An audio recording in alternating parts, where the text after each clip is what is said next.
Today we're going to discuss some Aquarius facts. One of you sent this to me, and according to what this says, this is the makeup of Aquarius. All of these things I'm going to read to you. So I'm going to read them to you, and then we're going to decide, are these things the things that make up an Aquarius? My name is Queen Onset Haru, and thank you for joining me for another wonderful edition of Ask an Aquarius. If you haven't already, please hit the red subscribe button and smack the bell.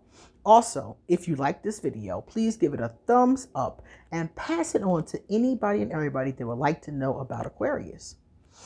Please drop us a positive comment in the comment section and pass this video on. I think I already told you that. Pass it on to everybody. You want to get a reading done, or you want to know more about me, you want to talk to me, my information is underneath this video. So please hit me up on social media, email me, hit some kind of way, get to me. Send me a smoke signal, something, okay? All right, so what makes up this awesome zodiac sign? It says here that we are 90% intelligent. Most Aquarius are intelligent. So much so, if you Google it, it says that Aquarius and Scorpio are the most intelligent of all the zodiac signs. I didn't make that figure up. You can Google it. So many of us are. And that's not to say we all are, because I have met some Aquarius that they weren't necessarily unintelligent. They just didn't use their intellect. Some of us use it, some of us don't. And of course, some of us don't have it. But for the most part, 90%, I think makes sense. Sarcastic, 95%. Very sarcastic. I agree with this. I say smart shit all the time. I call it hot shit. Because my best friend used to always say, here you come with that hot shit. She used to always say that because my smart ass mouth, So yes, sarcastic. 150% stubborn. Ooh, I must agree with that, because once I decide on something, I don't care what that something is, I'm going to do it. Once I decide for something or against something, that's what it is, okay? And the chances of you changing my mind are really not that high. I might listen to your argument depending upon what it is. And there's some things I'm not even going to listen to the argument, because I've already considered all the arguments and I've made my decision, So yeah, we can be really stubborn, especially when we've decided on something. Yes. Rebellious, 110%. Yes. Aquarius have the tendency to rebel against authority, against regimes, against governmental structures. It is not surprising to find that Aquarius setting off the revolution. I mean, all over the world. Okay. Like, think about the Black Panthers, for example. What was his name? Huey P. Newton was an Aquarius. Bobby Seale was a Libra. Interesting combination, as always. One of my favorite combinations when it works well. But yeah, that rebelliousness, being the leader of this whole, revolutionary type group, and you can look all throughout history and you'll find a lot of Aquarius involved with things like that. So we're quick to rebel against authority and the government, just our boss, our dad, whoever, any kind of authority, especially if they're wrong or they're tyrants. Oh, nah, Aquarius not going to put up with that. Tell it like it is, 100%.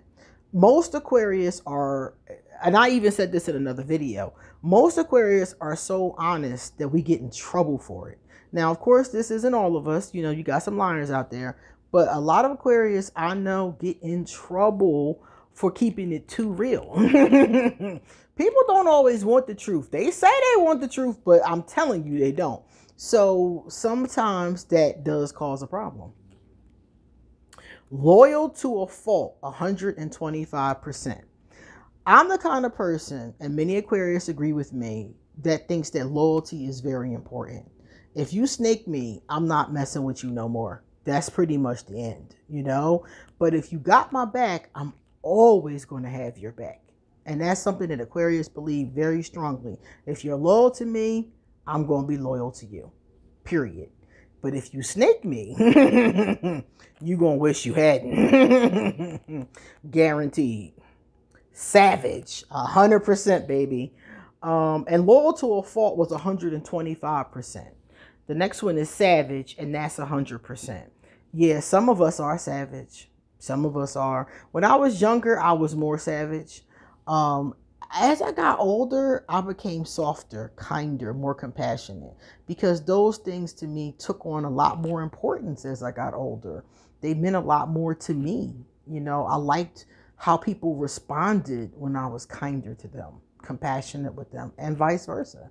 So yeah, I've become softer, but many of us are savage. Even under that softness, I'm not to be played with. You know what I'm saying?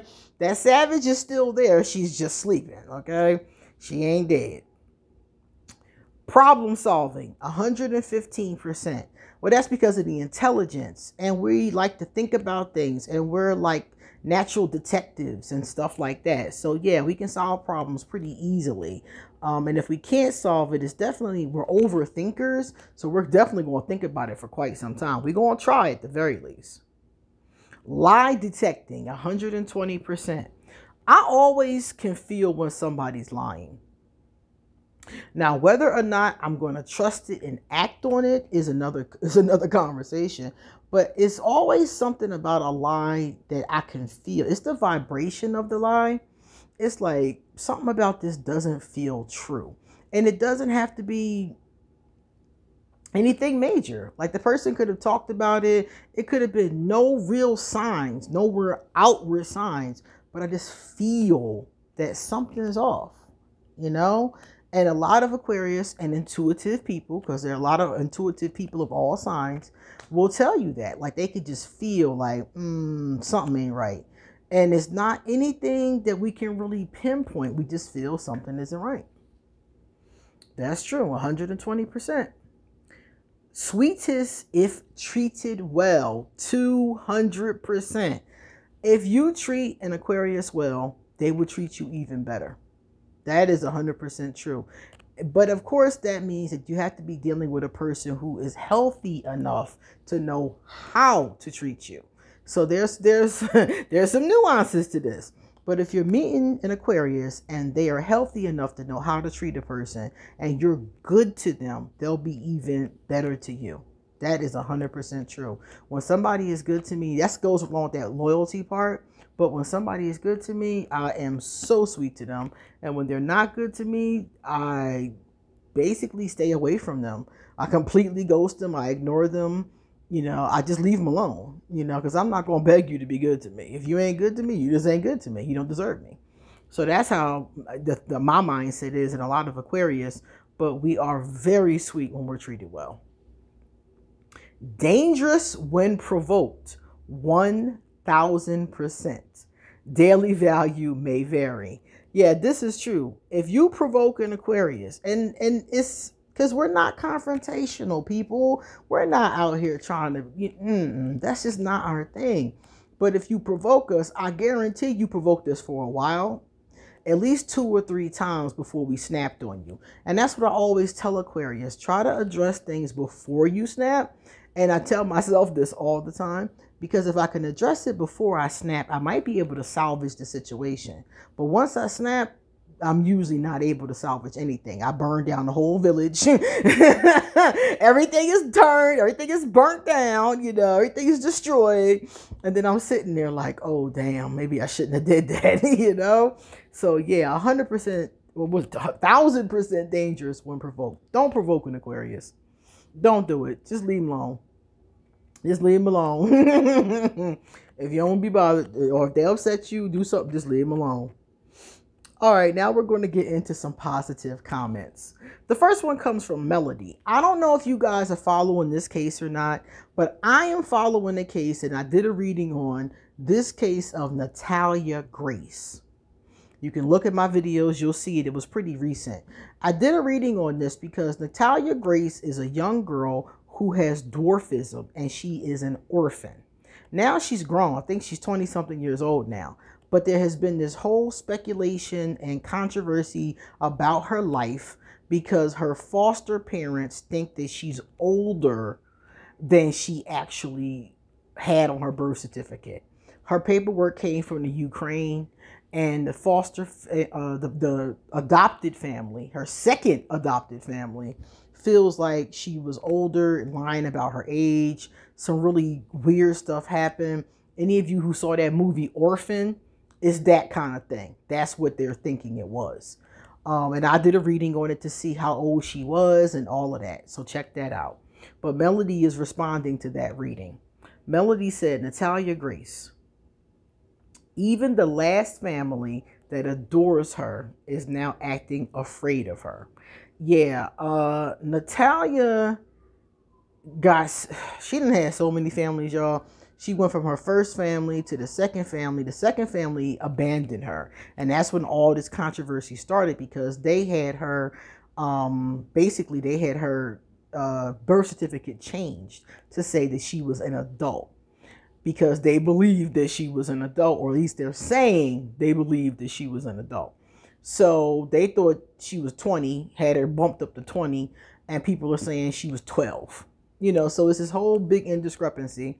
And so another family ended up taking her in, and now that family is having problems with her. So it's like every time she goes to a family, something happens and goes wrong, and then that family gets rid of her. So I don't know if this is just behavior problems or if there is something really more going on here. But if you check out my video, I knew then, and I told you my theory, so check out the video.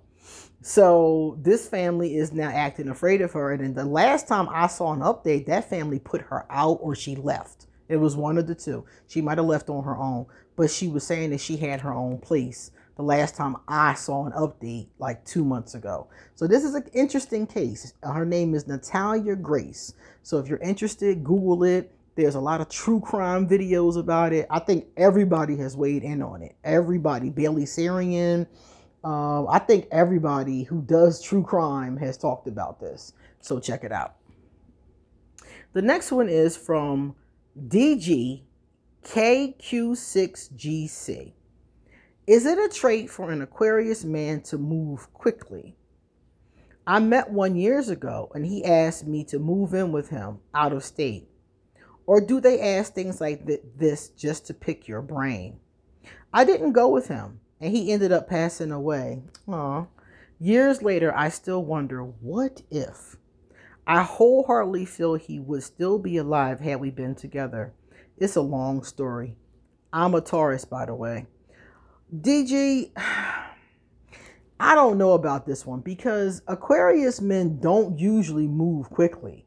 So there's a couple times when they do, and I'm going to tell you, but because he's passed over, I can't tell you which one, but it's one of these. Either A, he was certain that you were the one. If an Aquarius meets somebody and we are head over heels certain that they are the one, then we will move quickly. I have had this happen to me a few times in my life, and I've moved extremely too quickly, and it didn't go well. I had to back out of all those situations. So now, in the past like 10 years, I move really slow. So definitely that's one of them. So maybe he was just like, oh my God, this is the one, gotta be with her. Yes, that's one time that happens. Another time this happens, especially with a man, is when they're testing you to see what you would do. Like you said here, pick your brain. That does happen often, and women will do that as well. Another time is if they need you. Sometimes a person just needs you. Like, I got my own place, but I really haven't been paying the bills like that. I might be 2 months behind in rent. You know, the electric bill is due, stuff like that. I might need you. So I'm inviting you in, not because I love you, not because I want to be with you, but because I need your resources, you know? So it could be that. So because he's deceased, I really can't say which one of these it is. But Aquarius men don't usually move quickly. Most of us move in slow motion, especially our men, because we have a lot of options. Aquarius generally have more than one option at a time if we choose to go in that direction. Another thing is, even those of us who don't have options, we still have a tendency to move slowly because we don't want to get in something that we have to back out of or that makes us unhappy. Aquarius is the one sign that I know that is very content by ourselves. We don't want to be with somebody who busts up that contentment. So if we think or if we're not sure, we'll move slowly. So it's not a common trait for us to move fast unless it was one of the reasons I stated before. So I hope that your friend rests in peace. And I know you're thinking, what if? I hear you. But you're a Taurus and he was an Aquarius. What if? As far as the zodiac is concerned, just in general, that's a combination I see very frequently, but I see it fizzle out frequently because Taurus is ruled by, what is it, Venus? I think it's Venus. And Aquarius likes that love, and we like that love and romance kind of stuff, a lot of us. But a lot of times our relationship with Taurus is sex, maybe even a good friendship, but they don't always last because the ways that we're different are difficult to maintain in a partnership. So 9 times out of 10, you probably would have had a decent friendship, maybe even a decent friends with benefit situation, but it would have been very difficult to maintain a partnership, like a lasting relationship.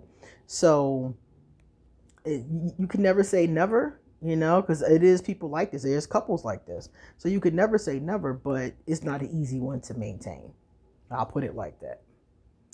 All right, guys, that was our last one. So you come back soon because I got so much more to say. So much more. See you later.